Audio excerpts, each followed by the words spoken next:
చెన్నూరులో MRR tax wine షాపులు దాబాల నుంచి నెల మామూళ్ళు చెల్లించుకోకుంటే అధికారుల దాడులు కేసులే. మంచిర్యాల జిల్లా విజయక్రాంతి. చెన్నూరులో ఎంఆర్ఆర్ ట్యాక్స్ ఏందో మరి ఏం అర్థం కాని పరిస్థితి. ఆ ఎంఆర్ఆర్ ట్యాక్స్ అంటే ఏంది అంటే హౌసింగ్ ట్యాక్సు, మున్సిపల్ ట్యాక్సు, అన్ని ట్యాక్స్లు ఉంటాయి. కానీ ఈ ఎంఆర్ఆర్ ట్యాక్స్ రాష్ట్రంలోనే చెన్నూరులోనే ఉందట.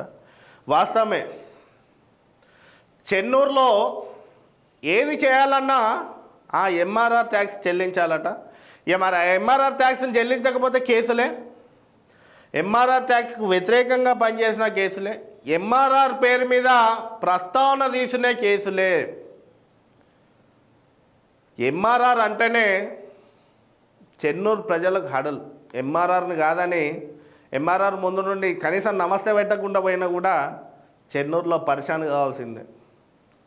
ఎంఆర్ఆర్ తలుచుకుంటే అక్రమ కేసులు, పోలీసులను తప్పుదో పట్టించి, లేని ఆరోపణలు సృష్టించి, లేని నిందలు మీద వేసి ఈ ఎంఆర్ఆర్ నిమిషాలలో గంటలలో కేసులు పెట్టిస్తారు.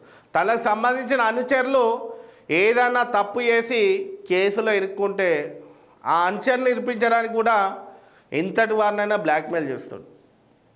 ఇక ఆయన బ్లాక్మెయిల్ మామూలుగా ఉండదు. ఎంఆర్ఆర్ ట్యాక్స్పై కొంతమంది జర్నలిస్టులు మాట్లాడాలంటూ కూడా భయపడే పరిస్థితి ఈరోజు మంచిర్యాల జిల్లా చెన్నూరులో ఉన్నటువంటి పరిస్థితి. ఎమ్మెల్యేతోనన్నా మాట్లాడచ్చు, ఎమ్మెల్యేకైనా వివరించవచ్చు. ఎమ్మెల్యే దగ్గర కక్ష సాధింపులు ఉండవు చెన్నూరులో, కానీ ఈ ఎంఆర్ఆర్ దగ్గర కక్ష సాధింపులు ఉంటాయి.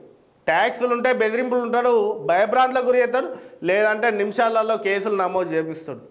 పొయ్యేటోని పిలిచి కొట్టైనా బెదిరించిండని చెప్పి కేసులు పెట్టించే పరిస్థితి ఈ ఎంఆర్ఆర్ వ్యవహారం ఉంటుంది. దానికి సంబంధించి విజయక్రాంతిలో ప్రత్యేక ఆర్టికల్ వచ్చింది. ఎంఆర్ఆర్ వ్యవహారము కథ మామూలుగా ఉండదు. చాలామంది ఇబ్బందులు పడుతున్నారు, పార్టీ నేతలు ఇబ్బందులు పడుతున్నారు, నాయకులు ఇబ్బందులు పడుతున్నారు. ఒక వర్గం అయితే మొదటి నుండి కాంగ్రెస్ పార్టీ